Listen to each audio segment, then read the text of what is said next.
Quito.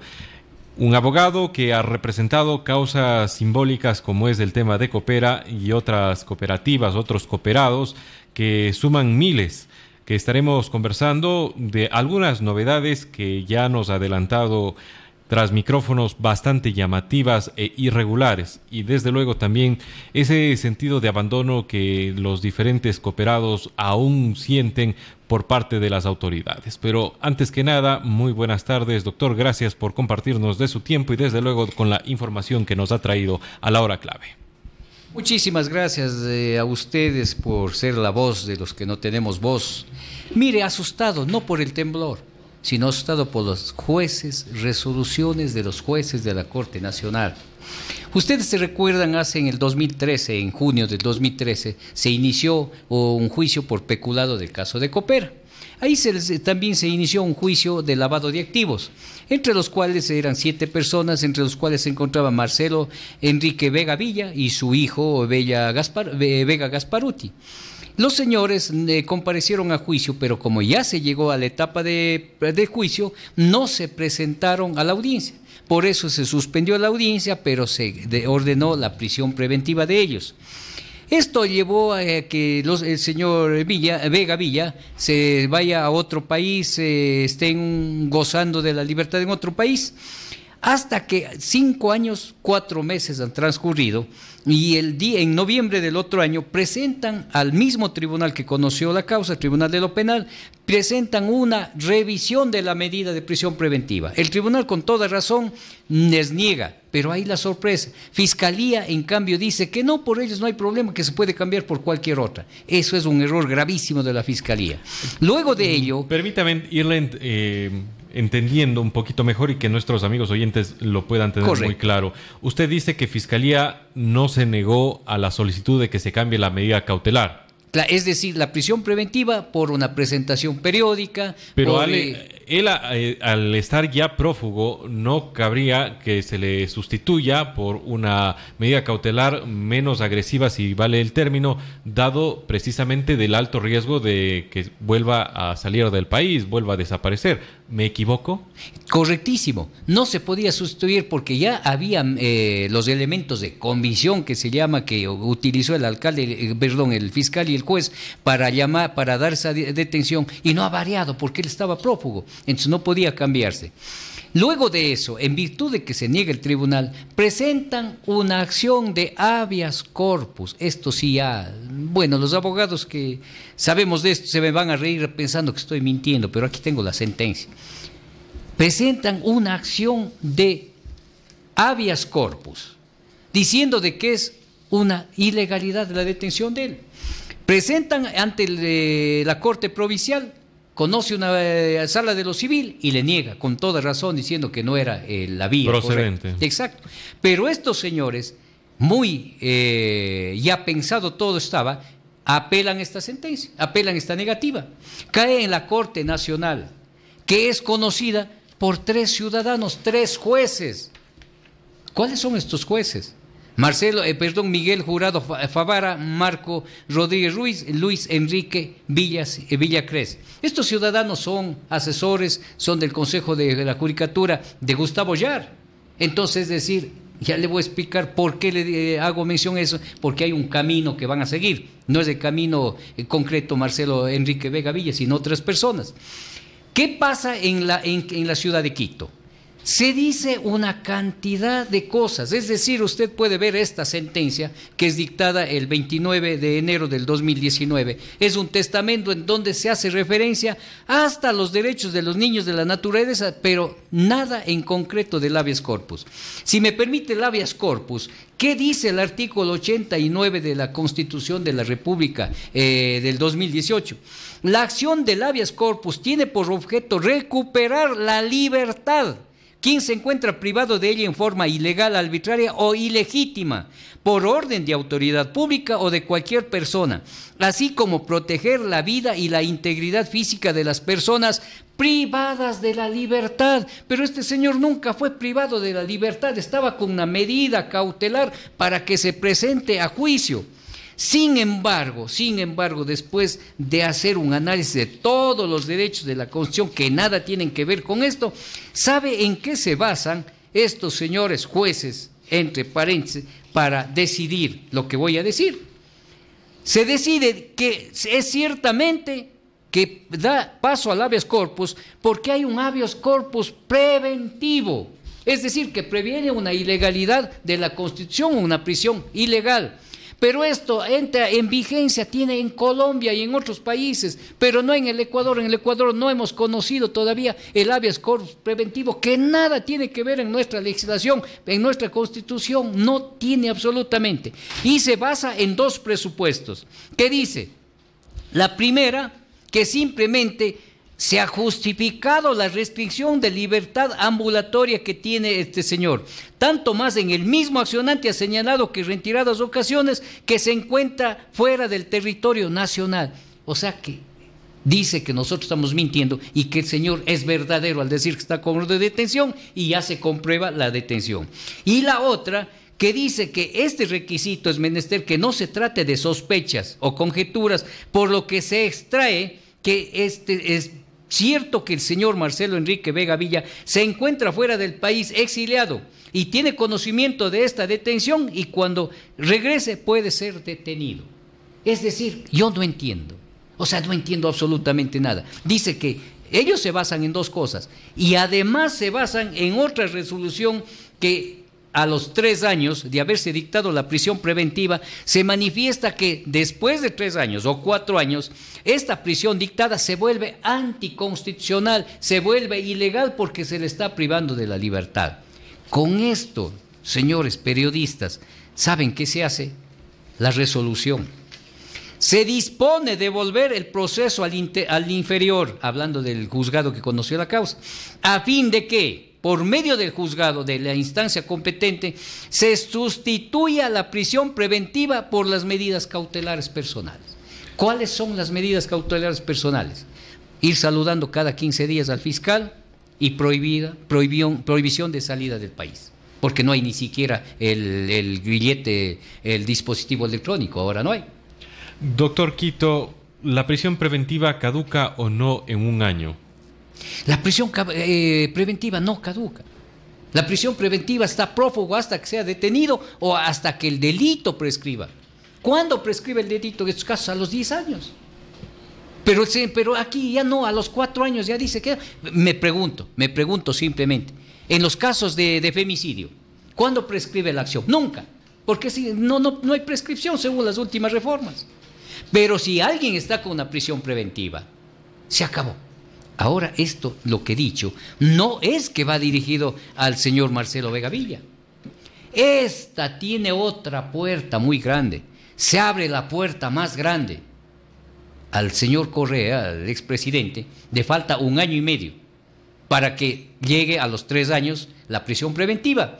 Podrá él inmediatamente solicitar a través del habeas corpus que se revoque la prisión. El momento que se revoca la prisión, se tiene que de ley nombrar otro tribunal distinto al que conoció, porque él ya abocó conocimiento y ya tiene dado sentencias de este tamaño. Entonces tiene que ser juzgado por otro que Dios sabe serán para beneficio de ellos. Es decir, con esto nadie, todos los prófugos, todos los que se encuentran prófugos fuera del país, tendrán la bondad de regresar a través del habeas corpus. Y no se diga... Aquí hay ya 2 sentencias. Es decir, que se ha sentado un precedente que a la larga va a favorecer a que ciertos crímenes o delitos no tengan ningún castigo. Jamás. El momento que ya se revoca la prisión preventiva, van a presentarse a juicio, pero ya con los arreglos del caso. Ya no van a ser prófugos, van a venirse y reírse de las autoridades del pueblo ecuatoriano y sin ninguna razón. ¿Por qué? Porque simplemente la prisión preventiva es para que la obligación que se presente, el momento que no se presenta y hay sentencias o resoluciones de la Corte Nacional, el máximo organismo de la Corte, imagínense qué nos espera a los demás. Para mí de aquí, si esto se da paso, porque yo no voy a quedarme ahí, Nos hemos reunido con lágrimas en los ojos, hemos recibido la noticia, cuántos viejitos han llorado viendo esta resolución. ¿Sabe qué vamos a hacer? El día jueves 14 de febrero vamos todos, espero que unas 5,000 personas, a reclamar justicia en la Asamblea y vamos a visitar la Corte Constitucional que se acaba, gracias a Dios, de elegir. Y ellos no pueden dejar, esto es un prevaricato de los señores jueces. ¿Y si sabe quiénes son los jueces? Aquí dice el diario El Comercio: nuevos jueces de la Corte Nacional cercanos a Gustavo Yar. Aquí está. Y aquí se le da quiénes son y qué ocuparon con Gustavo Yar. Por ejemplo, el señor Favara fue asesor de Yar y fiscal de Pichincha. El señor Enrique Villacrés estuvo encargado de la delegación distrital del Consejo de Judicatura en Pichincha. Entonces, estos señores, administrando justicia, mejor me reservo de comentar. Es decir, se han burlado del pueblo, y no de los de las cooperativas, sino se han burlado de todo un Ecuador entero que clama justicia. Con esto, la justicia, yo estoy de negro, señor periodista, estoy de negro inaugurando, enterrando a la justicia. Pero esto no se puede permitir porque somos ecuatorianos. ¿Hasta cuándo? ¿Hasta cuándo podemos coger una institución como el habeas corpus, que etimológicamente significa presencia de cuerpo, que se ejercía antes los alcaldes? Los alcaldes, cuando estaba ilegalmente una persona detenida, en 24 horas se tenía que acercarse al alcalde para que el alcalde vea si es legal o es ilegal. Ahora esta institución pasó a la corte, a las cortes provinciales. Si yo estoy sin boleta de captura, detenido por más de 24 horas, puedo presentar un habeas corpus para que vean que estoy ilegalmente detenida o estoy recibiendo torturas en la cárcel. Ahí funciona el habeas corpus, pero no para darles la libertad a las personas que tanto daño nos han hecho. Ya va a haber mañana, toditos los que están con esta prisión preventiva vendrán como que nada ha pasado, y con los jueces de esta misma tamaño presentarán y todos serán inocentes. Y la plata, señor periodista, solo Dios sabrá. Esa es la verdad. Doctor Quito, hemos comenzado conversando sobre el tema, sin duda, muy llamativo y que deberá ser caso de estudio, al menos incluso en las instituciones donde se forman los que más tarde llevan el derecho adelante. Pero ojalá también esto llegue a manos de la Corte Constitucional y, si es del caso, se revea.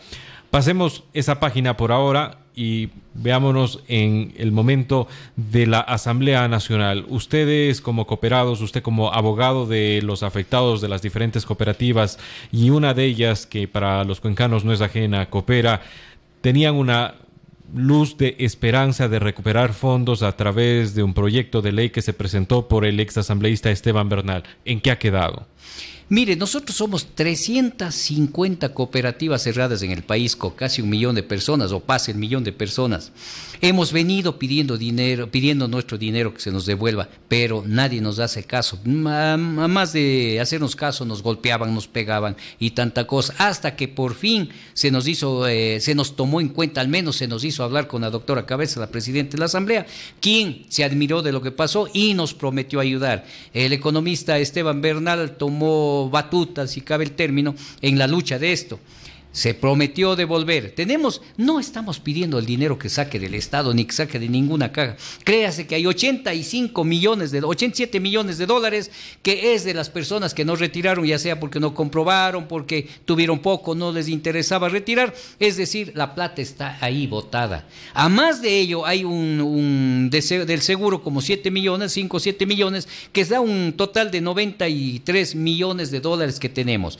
Pero eso no pueden devolver sino a través de una reforma de la ley que prohibían el salvataje bancario. Entonces ya ha pasado a la comisión, aceptó la comisión, ha dado los estudios, nos llamaron para dar nuestras exposiciones que pedíamos la devolución, pero ¿qué es lo que sucede? Ahora sé que de parte de los legisladores de Alianza, del presidente Lenin, no quieren devolver. Me parece, no quisiera ni pensar, pero tengo sospechas que ese dinero también se farrearon. Entonces no tienen dónde devolvernos, pero ese dinero no es de ellos, es nuestro.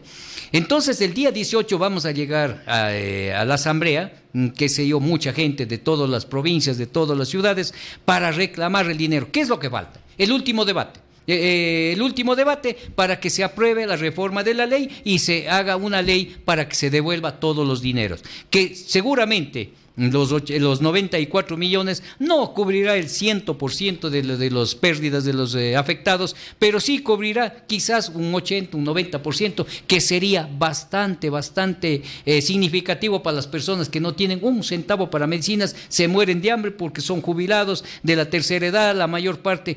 Ustedes quisiera que constaten los días jueves que hacemos reunión en mi oficina.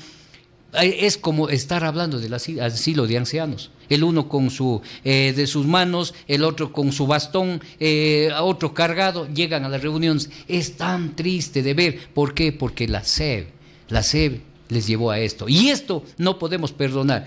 Mandamos a derechos internacionales, es muy lenta, es muy demorado, no tenemos respuesta hasta ahora, pero sí, aquí los asambleístas deben dar respuesta. Desgraciadamente, y lamento como más que el señor Esteban Bernal, el economista Esteban Bernal está de candidato y dejó la asamblea, no tenemos un padrino o alguien que nos ayude. Estoy contactándome ahora mismo con el asesor de la señora presidenta, me ha prometido conseguirme una entrevista con la señora presidenta y ver qué grupos, qué bloques nos aceptan, nos ayudan, que únicamente falta el último debate y ordenar la devolución. Esperemos en unos 2 o 3 meses que Dios quiera que todas esas personas tengan al menos algo de su vida.